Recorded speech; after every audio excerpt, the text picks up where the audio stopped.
refleksi gitu ya. Tugas refleksi itu insya Allah di sini ada 5 pertanyaan gitu ya. Tugas refleksi boleh dibuat covernya seperti ini. Kemudian ada tugas refleksi dari modul yang Anda pelajari, silahkan pilihan pertama, pilih materi yang menarik dan deskripsikan materi tersebut. Jadi kalau Bapak Ibu atau Bu Ayunda itu memilih topiknya satu, sama saya milih topik dua, maka sampai ke 5 pertanyaan itu berkaitan dengan topik kedua, termasuk dalam membuat RPP perencanaan pembelajaran di kelasnya. Sehingga betul-betul mana topik yang Bapak Ibu kuasai dari 1 sampai 8. Begitu ya. Kalau saya ini mengambil topik yang kedua. Nah, kenapa pilih materi yang menarik dan deskripsikan materi tersebut? Materi yang menarik adalah kriteria kesahihan hadis, kedudukan dan fungsi hadis terhadap Al-Quran. Ini adalah topik 2 sepertinya ya Bu Ayunda ya. Nanti kalau saya salah coba dikoreksi lagi karena tadi saya lihatnya ini topik 2. Kemudian materi mengenai kriteria kesahihan hadis, kedudukan dan fungsinya terhadap Al-Quran. Materi ini sangat menarik karena merupakan kunci utama dalam memahami ajaran Islam secara komprehensif. Jadi kriteria kesahihan hadis itu hadis sebagai sumber ajaran kedua setelah Al-Quran memiliki kriteria yang sangat ketat untuk menentukan keasliannya. Jadi kriteria ini dikaji melalui 2 pendekatan utama, ada sanad, ada matan gitu ya. Sanad itu rantai periwayatnya, matan itu isi atau teks hadisnya. Jadi sanad itu fokus pada rantai periwayat hadis. Sebuah hadis dianggap sahih jika sanadnya bersambung, artinya tidak ada satupun perawi yang terputus dari rantai. Jadi perawi dalam sanad juga harus memenuhi syarat tertentu seperti sifat memiliki sifat adil gitu ya, adil jujur tidak pernah berbuat dosa besar, dabit kuat ingatan dan tidak pelupa gitu ya. Kemudian kalau matan fokus pada isi hadis itu sendiri. Isi hadis tidak boleh bertentangan dengan Al-Qur'an, akal sehat dan fakta sejarah yang sudah pasti ya. Jika sebuah hadis sahih dari segi sanad, namun matanya bertentangan dengan Al-Qur'an atau akal, maka hadis tersebut dapat dianggap tidak valid. Jadi kedudukan dan fungsi hadis terhadap Al-Quran, hadis memiliki posisi yang sangat penting dalam syariat Islam, meskipun Al-Quran adalah sumber utama. Hadis berperan penting sebagai pelengkap yang tak terpisahkan. Kedudukan hadis terhadap Al-Quran itu memiliki beberapa fungsi utama, yaitu bayan at-tafsir, penjelas. Hadis sebagai penjelas ayat-ayat Al-Quran yang masih bersifat umum dan global. Contohnya Al-Quran memerintahkan sholat tetapi tidak menjelaskan tata caranya secara rinci. Hadis Nabi Muhammad SAW lah yang memberikan petunjuk praktis ini tentang jumlah rakaat, gerakan dan bacaan sholat. Kemudian pembatas sebagai bayan at-taqyid, yaitu membatas, hadis membatasi makna ayat-ayat Al-Quran yang bersifat mutlak. Misalnya dalam Al-Quran disebutkan bahwa Allah menghalalkan jual beli, hadis kemudian membatasi beberapa jenis jual beli yang diharamkan seperti jual beli gharar gitu ya, spekulatif atau riba. Kemudian yang ketiga bayan atas sri gitu ya, penetapan hukum baru. Hadis itu menetapkan hukum yang tidak disebutkan secara eksplisit dalam Al-Qur'an, misalnya hukum haramnya memakan daging keledai peliharaan dan hukum-hukum lainnya yang hanya ada dalam hadis. Nah, dengan demikian hadis dan Al-Qur'an saling melengkapi. Memahami hadis yang sahih adalah kunci untuk menjalankan ajaran Islam secara benar dan terhindar dari pemahaman yang keliru. Yang kedua, nah itu ada kesambungannya Bapak Ibu, lakukan analisis implementasi atau penerapan materi tersebut. Nah, jadi Bapak Ibu harus tahu benar materi 1 sampai 8 topiknya itu mana yang benar-benar dikuasai oleh Bapak Ibu. Berdasarkan deskripsi materi mengenai kriteria kesahihan hadis, kedudukan dan fungsinya terhadap Al-Quran, berikut adalah analisis implementasi atau penerapannya dalam praktek sehari-hari. Yang pertama, yaitu penerapan dalam pendidikan dan pembelajaran. Implementasi paling fundamental dari materi ini adalah dalam kurikulum pendidikan Islam, mulai dari madrasah hingga perguruan tinggi, tujuannya adalah untuk membentuk pemahaman yang kritis dan metodologis pada peserta didik. Daripada hanya menghafal hadis, siswa diajarkan cara memverifikasi keaslian hadis melalui ilmu mustalah hadis, ilmu hadis ya. Mereka belajar untuk tidak mudah menerima setiap hadis tanpa menelusuri sanad dan matanya. Ini sangat penting untuk melawan hoaks dan informasi yang salah yang sering beredar atas nama agama.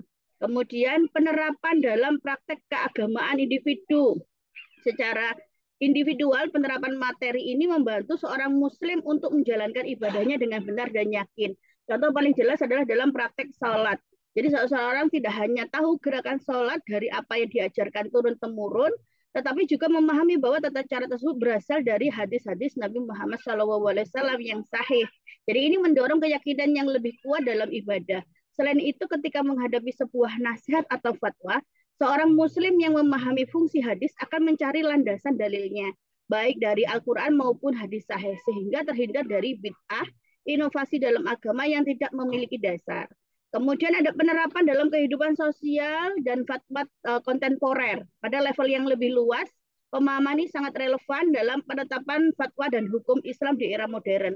Jadi saat menghadapi isu-isu baru seperti ekonomi digital, bioteknologi, atau etika dalam media sosial, para ulama akan merujuk kembali kepada Al-Quran dan hadis. Mereka akan menggunakan hadis sebagai penjelas atau bahkan penetap hukum baru untuk memberikan panduan bagi umat. Jadi analisis terhadap hadis-hadis yang relevan dilakukan secara hati-hati untuk memastikan fatwa yang dikeluarkan sejalan dengan nilai-nilai Islam, tidak bertentangan dengan Al-Quran dan relevan dengan konteks zaman.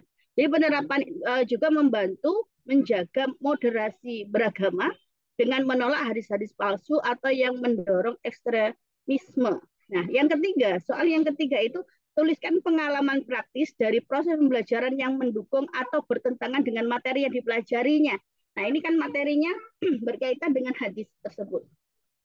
Salah satu pengalaman praktis yang mendukung materi tentang kriteria kesahihan hadis, kedudukan dan fungsi hadis dalam Al-Quran terjadi saat saya mengajar di sebuah pesantren. Mungkin nanti Bapak Ibu bisa mengajar di pesantren apa gitu ya, atau di kelasnya Bapak Ibu, silahkan dikondisikan. Pengalaman yang mendukung dalam materi fikih, saya mengajarkan tentang 2 cara wudhu. Al-Quran itu di Al-Maidah 6 hanya menyebutkan 4 rukun wudhu secara umum, wajah, tangan, kepala, dan kaki. Namun untuk menjelaskan runtutan gitu, urutan, tertib atau detailnya, saya menggunakan hadis sahih dari Rasulullah yang diriwayatkan oleh Imam Bukhari yang menjelaskan urutan membasuh anggota tubuh gitu ya. Oke, yaitu ada penerapannya. Siswa awalnya hanya mengikuti gerakan wudhu yang diajarkan turun-temurun. Setelah saya tunjukkan bagaimana hadis berfungsi sebagai penjelas dari ayat Al-Quran, mereka menjadi lebih yakin dan memahami alasan dibalik setiap gerakan yang mereka lakukan. Saya juga mengajarkan tentang sanad hadis tersebut yang membantu mereka memahami bahwa praktek yang mereka jalankan didasarkan pada sumber yang otentik dan terpercaya. Jadi pengalaman ini membuktikan bahwa pemahaman tentang kriteria kesahihan hadis dan fungsinya sangat penting untuk membangun keyakinan yang kuat dan praktek ibadah yang benar. Hal ini juga membantu menghindari praktek yang tidak berdasar atau bid'ah. Oke, pengalaman yang bertentangan. Di sisi lain ada juga pengalaman yang bertentangan dengan materi ini. Saya pernah berdiskusi dengan seseorang yang berargumen bahwa hadis tidak diperlukan dan hanya Al-Quran yang cukup sebagai pedoman. Saya kira ini sering sekali ya Bu Ayunda. Orang mesti nggak butuh hadis lah, cuma Al-Quran saja. Itu pasti kadang-kadang ada juga teman-teman kita yang seperti itu. Nah, argumennya didasarkan kepada anggapan bahwa hadis tidak terjamin keasliannya dan hanya merupakan produk dari manusia. Nah, penerapannya orang ini menolak beberapa syariat Islam yang hanya dijelaskan secara detail dalam hadis seperti tata cara sholat, jumlah rakaat, dan aturan zakat secara rinci. Pemahaman ini berpotensi menyebabkan miskonsepsi atau kekacauan dalam praktek ibadah. Karena tanpa hadis banyak perintah Al-Quran yang tidak bisa diimplementasikan secara konkret. Jadi meskipun Al-Quran adalah sumber utama, penolakan terhadap hadis yang sahih mengabaikan fungsi hadis sebagai penjelas, pembatas, dan penetap hukum yang tak terpisahkan dari Al-Quran. Jadi pengalaman ini menunjukkan jika seseorang tidak memahami pentingnya kriteria kesahihan hadis dan fungsinya, mereka bisa terjebak dalam pemahaman yang sempit dan bertentangan dengan syariat Islam. Nah, oke, soal yang keempat, uraikan tantangan yang dihadapi dan hikmah yang didapatkan. Baik, dalam memahami dan menerapkan materi tentang kriteria kesahihan hadis, kedudukan dan fungsinya, saya menghadapi beberapa tantangan sekaligus mendapatkan hikmah yang berharga. Tantangan yang dihadapi, tantangan utama adalah miskonsepsi dari sebagian orang yang menganggap hadis itu tidak relevan atau bahkan tidak diperlukan sebagai sumber hukum kedua setelah Al-Quran. Argumen mereka seringkali didasarkan pada anggapan bahwa hadis itu tidak terjamin keasliannya karena merupakan riwayat manusia, bukan firman Allah secara langsung. Hal ini menyebabkan penolakan terhadap ajaran-ajaran Islam yang hanya dijelaskan secara detail dalam hadis seperti tata cara sholat dan zakat. Tantangan lainnya adalah kompleksitas ilmu hadis itu sendiri. Jadi memahami sanad, matan, serta syarat-syarat perawi seperti uh, adil dan dabit memerlukan ketelitian dan pengetahuan yang mendalam. Bagi orang awam, hal itu bisa terasa rumit dan sulit dipahami, sehingga mereka lebih mudah menerima hadis yang tidak sahih atau bahkan palsu. Hikmahnya yang didapatkan dari tantangan tersebut, saya mendapatkan beberapa hikmah penting. Pertama, saya menyadari bahwa pentingnya pendidikan literasi hadis sejak dini, tidak cukup hanya menghafal hadis, tetapi juga harus memahami metodologi para ulama dalam menyeleksi hadis agar tidak terjebak dalam hadis palsu. Kedua, materi ini menegaskan bahwa hadis adalah pelengkap yang tidak terpisahkan dari Al-Quran. Al-Quran adalah fondasi, sementara hadis adalah detail dan implementasinya. Tanpa hadis, ajaran Islam akan menjadi sulit untuk dipraktikkan secara konkret. Hikmah ketiga adalah pemahaman bahwa ilmu agama tidak boleh dipelajari secara parsial. Untuk memahami satu konsep, kita harus merujuk pada sumber-sumber yang sahih dan komprehensif. Ini mengajarkan pentingnya belajar dari para ahli yang terpercaya dan tidak mudah terpengaruh oleh pendapat yang tidak benar. Jadi kesadaran ini juga memupuk sikap moderasi beragama dengan menolak ekstremisme yang seringkali didasari oleh pemahaman agama yang sempit dan keliru. Oke, soal yang kelima ini, buat rencana aksi penerapan materi tersebut dalam kegiatan pembelajaran. Nah, ini sudah Bapak Ibu di dalam kegiatan pembelajaran itu sebenarnya kalau kita melihat lagi permen yang lama bahwa mata pelajaran RPP itu ada tujuan pembelajaran gitu ya.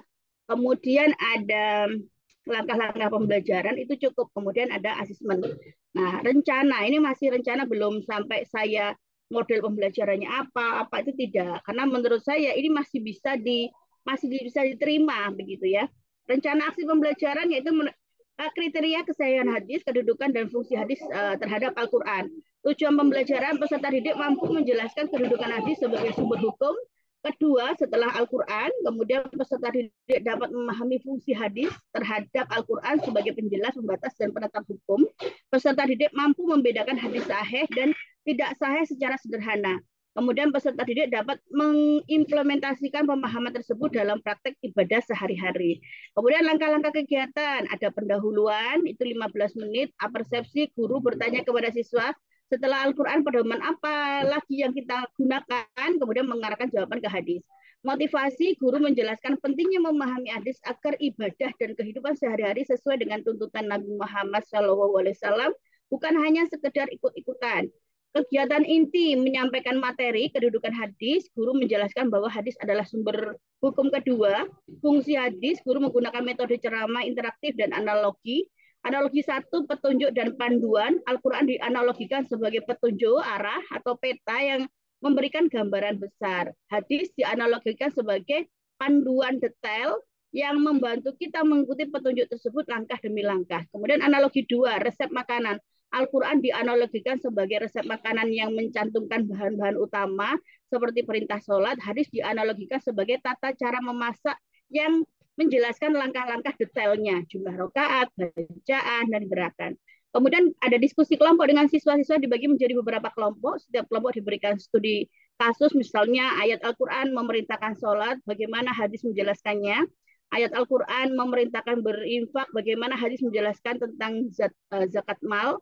Nah, siswa berdiskusi dan mencari jawaban dengan bantuan buku referensi atau bahan ajar yang diberikan. Kemudian ada demonstrasi dan presentasi. Perwakilan kelompok mempresentasikan hasil diskusi mereka. Satu kelompok mendemonstrasikan praktek wudhu dan sholat sambil menjelaskan setiap gerakan berdasarkan hadis yang mereka pelajari.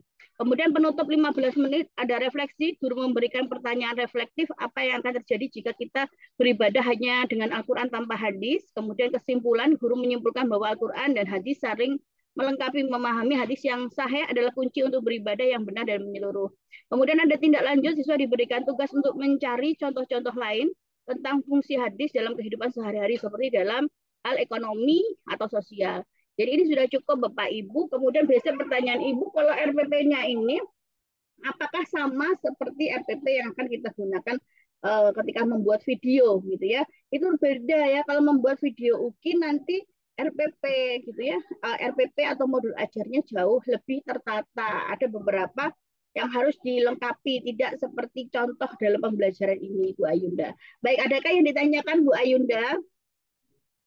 Iya Ibu, izin mau tanya untuk tugas refleksi dengan tugas mandiri ini, apakah kalau kita membuat nih, apakah nanti dia akan terbaca dengan plagiarisme atau bagaimana?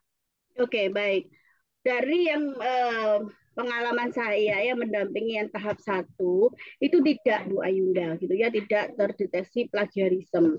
Tetapi saya tidak tahu yang terbaru. Tetapi kan ketika saya lihat teman-teman yang di kabupaten saya itu tidak apa-apa ya, gitu antara satu dengan temannya hanya dirubah kalimatnya sedikit tidak banyak, kemudian sama-sama diunggah, sama-sama diterima Bu Ayunda gitu. Itu yang saya loh, berarti tidak sesulit ya kalau teman-teman yang Kemdikbud itu kan harus ada plagiarismenya, kemudian salah mencoba PDF saja di scan gitu ya, pakai scan itu nggak bisa. Nah itu jadi kalau Bu Ayunda mau, oh ini mau saya jadikan setelah dikasih nama gitu ya, yang di depannya sudah dikasih nama nanti. Oke. Tugas refleksi, nama, nomor peserta, kelompok rombel sudah diisi semua. Boleh nanti ini dipercantik, boleh dikasih kanva itu masih boleh. Hanya cover saja yang saya sarankan, yang lainnya tidak. Kemudian kalau merubahnya dari PDF itu ke sini, simpan sebagai. Nah, ketika simpan sebagai, kemudian pilih yang PDF gitu ya. Gitu.